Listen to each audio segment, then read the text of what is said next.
इस बिल का तो अभी नेशनल इंटीग्रेशन काउंसिल में विरोध हुआ। खास तौर पर लोगों ने ये national authority for communal harmony जो बनी है, जो गैर कॉन्स्टिट्यूशनल है, स्टेट्स राइट्स फेडरलिज्म का विरोध करेगा और अभी तक पार्लियामेंट में पेश नहीं हुआ है। लेकिन आज पेश इसीलिए नहीं हुआ क्योंकि देश में हम लोग ये चला रहे हैं, ये जो मीटिंग कर रहे हैं, ऐसे सारी जगह में मीटिंग्स हो रहे हैं और इसमें बड़े पैमाने में मीटिंग्स होने के कारण उसके डर के मारे वो सोचते हैं कि अभी इसको ठंडा होने दो, तो इसलिए ठंडा होने नहीं देना है, मीटिंग्स करते जाना है। और देश भर में मीटिंग्स हो रहे हैं और देश भर में होनी चाहिए। लेकिन मैं ये बिल का तो विश्लेषण बहुत हो गया है, तो मैं दोबारा उसमें ज़्यादा नहीं जाने चाहूँगा, बट ज़रूर ये कहूँगा कि ऐसा बिल दुनिया में कहीं भी नहीं पास हुआ है। और ये हो रहा क्यों है? क्योंकि हम लोग अपने को हिंदू कहते हैं, इकट्ठे भी हो जाते हैं। जैसे कुंभ मेला में कौन बुलाता? कोई सरकार बुलाती है आपको? करोड़ों रुपए इकट्ठे हो जाते, करोड़ों लोग इकट्ठे हो जाते हैं, इकट्ठे होकर के पूजा करते हैं, कोई घटना नहीं होती है, कोई चोरी नहीं होती है, कुछ नहीं, कोई खबर आता है। इतनी शांति के साथ इकट्ठे होते हैं अपने खर्चे में, कोई हज का जैसे सब्सिडी लेकर तो नहीं आते, तो इकट्ठे होते हैं, फिर चले जाते हैं। उसमें एक हिंदुत्व का जो एक मंशा है वो नहीं है। हम हैं, भगवान की पूजा करते हैं, भगवान की पूजा करने के लिए सब एक ही इच्छा से आते हैं, परंतु अपना अपना ये अलग से इच्छा से, और उनको प्रार्थना करते हैं और चले जाते हैं। ये जो हमारी एक आज हिंदुत्व की मंशा नहीं बनी है हिंदुओं में, यही है पीछे, इसके पीछे। और जब इकट्ठे होकर के हम साथ आएंगे और वोट देंगे, क्योंकि लोकतंत्र में मैदान तो वोट ही है, इलेक्शन ही है, जब एक साथ होकर के वोट देंगे तब हमें इस देश में बदल लाने की संभावना है, एक पुनरुत्थान लाने के लिए संभावना है। आज हिंदू की कमजोरी इतनी है कि हम एक मन से हिंदू नहीं सोचते। हम अपने को हिंदू समझते हैं, हमारे संस्कार हैं, हमारी पूजा की पद्धति है, इस सब का हम आदर करते हैं, दिवाली में मनाते हैं। किसी को बताना नहीं होता है दिवाली मनाना है, देश भर में कोने कोने में, गांव-गांव में लोग मनाते हैं। एक जैसे कम कोई हिंदू हैं, परंतु हिंदू उस प्रकार से एक मन का हिंदू नहीं है। हम व्यक्तिगत हिंदू हैं, परंतु राष्ट्रीय हिंदू की जो चेतना है वो नहीं है, और उसी का फायदा उठा रहे हैं ये लोग। मुसलमान इकट्ठा वोट डालता है, क्रिश्चियन इकट्ठा वोट डालता है, हिंदू इकट्ठा वोट डालने के लिए कहेंगे तो कहते हैं कम्युनल है। तो ये हमें एक मंशा पैदा करने के लिए तैयार कर रहे हैं कि हम किसी बात पर इकट्ठे ना हो, हिंदू का नाम लेने के लिए हमें शर्म आए। और कई ऐसे संगठन भी हैं जो अपने को हिंदू कहने के लिए भी तैयार नहीं है, यद्यपि उनका सारा भाषण प्रवचन सब हिंदू के नाम पर है। हमें कई नए नियमों का सीखना होगा, क्योंकि ये जो विदेशी आ रहे हैं आज, ये नई तरीके से आपके साथ लड़ रहे हैं, आपके दिमाग में घुस रहे हैं। अब वो युद्ध नहीं होगा कि बड़ी सेना आएगी, सीमा पार करेगी, ये तो दिमाग में करेंगे, नए नए तरीके से आपको कंट्रोल करेंगे। आज हमारे कई मंत्री के कंट्रोल पाकिस्तान के हाथ में है। क्यों? क्योंकि वो हवाला के जरिए पैसा भेजते हैं। 2G का पैसा ऐसे ही गया है, दुबई जाती है, दुबई में से वहाँ से वो फिर ट्रांसफ़र होती है डॉलर में अकाउंट में। और दुबई में आप कोई फाइनेंशियल काम नहीं कर सकते जब तक ISI को आप दक्षिणा नहीं दोगे। तो ये सारे हवाले वाले उनको बताते हैं कौन सा मिनिस्टर का कितना अकाउंट, कितने पैसा हम जमा कर रहे हैं, सारे इनके पास है।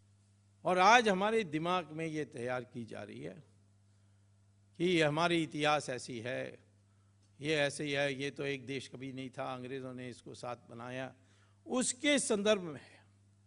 और इसमें आप देखिए मुसलमान का दिमाग साफ है, और इसीलिए मुसलमान को दोष देने की कोई ज़रूरत नहीं। ये कमजोरी हमारे में है। जिस दिन हिंदू इकट्ठा हो जाएगा, मुसलमान भी ठीक हो जाएगा हमारे देश में।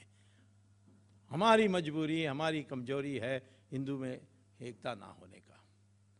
देखिए मुसलमान इतनी उसके दिमाग साफ है कि सऊदी अरेबिया में वो आपको मंदिर नहीं बनाने देगा, आपको दिवाली घर के अंदर नहीं मनाने देगा, वो आपको नौकरी में जाते समय रामचंद्र जी का फोटो रखने नहीं देगा पॉकेट में।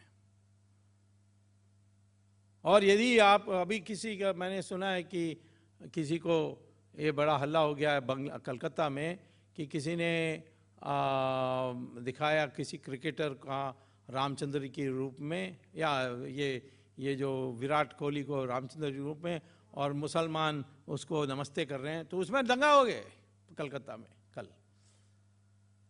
तो वो वहाँ तो वो आपको, आप अल्पमत में हैं, वो बहुमत में हैं, वो राज कर रहे हैं, तो आपको बिल्कुल नहीं, आप मंदिर नहीं बना सकते। कोई मंदिर है सऊदी अरेबिया में? आपको आप दिवाली नहीं मना सकते, अब रामचंद्र जी का फोटो पॉकेट में नहीं रख सकते। और हमारे देश में वो मस्जिद बनाएंगे, सारे त्यौहार करेंगे, हैदराबाद में कहेंगे रामनवमी भी नहीं कर सकते हैं, और पुलिस भी उनका साथ दिया क्योंकि गवर्नमेंट ने साथ दिया। तो यह हमारे देश में जहाँ भी वो माइनॉरिटी में है, वो जो मांगते हैं, जब वो मेजॉरिटी में आएंगे वो नहीं देंगे आपको। तो ये उनका दिमाग साफ है, माइनॉरिटी में मांगते रहो और मेजॉरिटी में मत दो कुछ जो माइनॉरिटी मांगे। माइनॉरिटी को दबा दो, मरा दो, काट दो, धमका दो, जो भी करना है करो। तो इनके दिमाग साफ होने के कारण हमें समझना चाहिए, मस्जिद को तोड़ नहीं सकते हो। यहाँ कहते हैं राम मंदिर बनने नहीं देंगे, यद्यपि ये मस्जिद राम मंदिर तोड़ करके बनाई गई थी। काशी विश्वनाथ में दिखाई पड़ती है कि काशी विश्वनाथ को तोड़ के मस्जिद बनी है, वृंदावन में दिखती है। वो कहते हैं नहीं, मस्जिद को नहीं तोड़ सकते। लेकिन सऊदी अरेबिया में सब मस्जिद तोड़ते हैं, सरकार तोड़ती है, सड़क बनाने के लिए तोड़ती है। एक बार राजा को, सऊदी अरेबिया का राजा हैं, उनको मक्का में अपना महल बनाना था, तो उन्होंने वहाँ एक बिलाल मस्जिद थी, उसको तोड़ दिया। अब कई लोगों ने कहा कि कम से कम इसको नहीं तोड़ना चाहिए था, क्योंकि ये बिलाल मस्जिद वो मस्जिद है जहाँ मोहम्मद नमाज पढ़ता था, तो कम से कम इसको छोड़ देते। तब सऊदी अरेबिया के ने बयान निकाला, औपचारिक बयान, कि ये जो लोग कह रहे हैं ये मूर्ति पूजा के रास्ते में आ गए हैं। नमाज पढ़ने की सुविधाजनक है मस्जिद, और इसीलिए मस्जिद को तोड़ के दूसरी जगह बनाई जा सकती है, और इसीलिए हम वो जो मस्जिद है उस मस्जिद को दूसरी जगह में बनाएंगे। मोहम्मद वहाँ नमाज पढ़े तो क्या है, वह मूर्ति पूजा नहीं मानते, और जिन्होंने महल बनाया। हमारे देश में कितने मस्जिद सड़क के बीच में हैं, उसको हटाने को हिम्मत है? पाकिस्तान का भी ऐसे ही होता है, वो मस्जिद को तोड़ते हैं। ये मुशर्रफ ने तो 6 मस्जिद एक दिन तोड़ दी थी सड़क बनाने के लिए। तो हमारे देश में वो कहेंगे नहीं मस्जिद नहीं तोड़ सकते, परंतु जहाँ वो मेजॉरिटी में वहाँ मस्जिद तोड़ सकते हैं। उनका दिमाग साफ है, आपका दिमाग साफ नहीं है। कश्मीर में जो नियम चलती है वो दूसरी जगह में नहीं चढ़ेगी। वहाँ तो मस्जिद मंदिरों रोज तोड़ रहे हैं, कोई नहीं बोलता है। वहाँ से उन्होंने हिंदुओं को भगा दिया बाहर, और वो कैंप में ठहरे हैं। हम क्या कर पा रहे हैं? इन सबको वापस भी नहीं भेज सकते हैं, वो मार देंगे तो उनको मार काट देंगे। हम कुछ कर तो सकते हैं। हमारे देश में 1 करोड़ भूतपूर्व सैनिक हैं, उसमें से 10 लाख को छांट लीजिए जो आज भी युद्ध करने की स्थिति में हैं, उनको पैसा और हथियार दे दीजिए और कश्मीर में जाकर बसिए।